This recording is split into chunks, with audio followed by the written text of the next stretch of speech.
Thank you. Hello, thank you so much for speaking to me. This is fascinating, especially with episode 8. I really want to dive into the Apex Cybernetics and Monarch. They're working together. We do know what happens in the end, but dealing right now with our present, can you talk about their relationship together and why it was important to bring Apex into the fold? Yes, absolutely. Because well, they're like the nemesis to each other. You know, they both exist. They both know they exist. They both respect each other. It's like two very powerful soccer teams. You know that play in the field. That know that there are.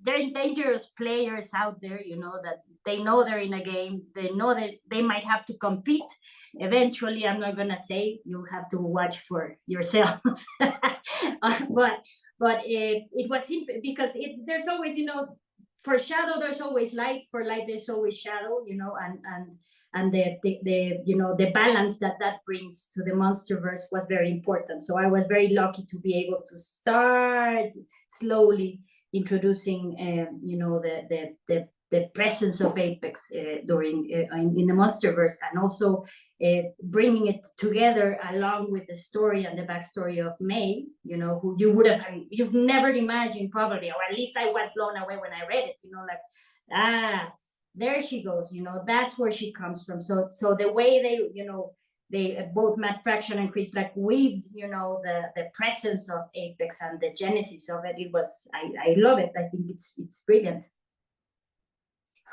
What also was interesting in the previous episode we have was the 1955 Ballroom with the dancing between Keiko and Lee. There was a lot that I felt was said in that dance without any words.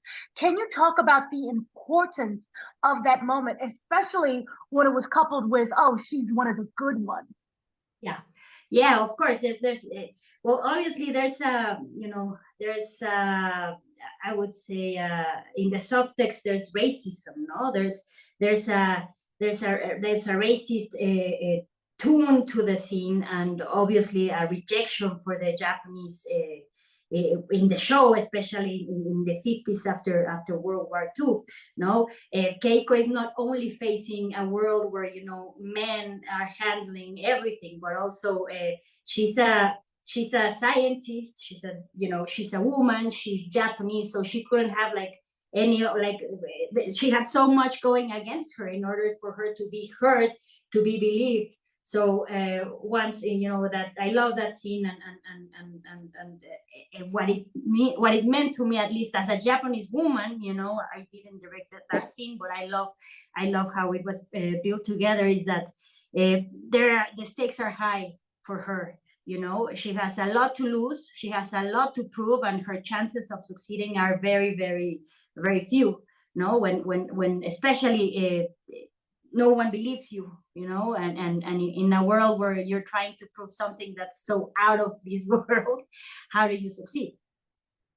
Now, there is a fan theory that's running rampant on whether or not Bill is actually the father to his kids, and if it's actually Lee. I know you can't answer that outright, but can you say, was that ever a thought process when it came to the development of this kind of relationship between these three characters? I think there are a lot of theories and processes, you know, but I'm very, very excited for the audience to watch what Fraction and Black came up with, because even when I read it, I was like, oh God, I didn't see that coming. No, so, Okay. so I love that the audience is excited about who is the father, and I'll tell you, you're in for a ride. It's kind of a very Star Wars revelation. Oh. Talk about May. May had a lot that she was going through. She finally revealed her secret. We learned that her name is actually Cora Mateo.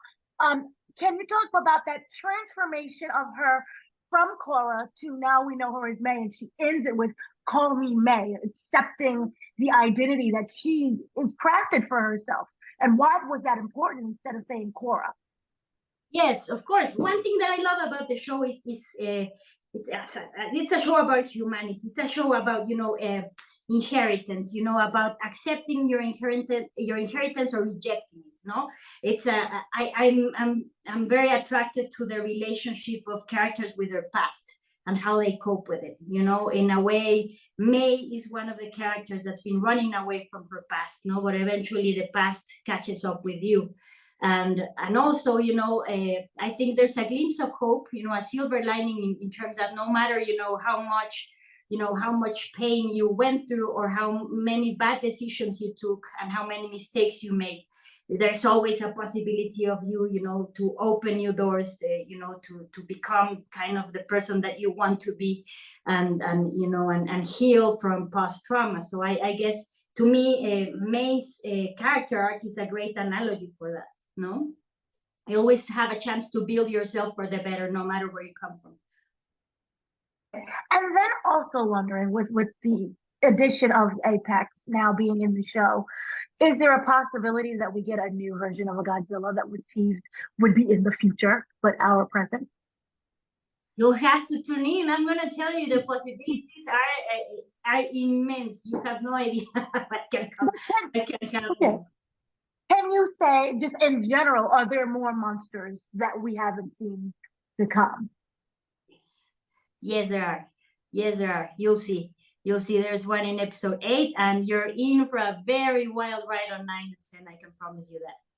Wonderful. And I was wondering, does the environment kind of affect how the monster is kind of placed, well, developed? For example, we had Godzilla in the sand.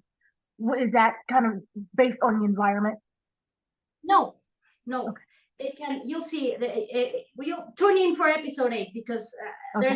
there's a bit of a scientific explanation of how Titans can go from one dimension to another, and I think it makes it clear.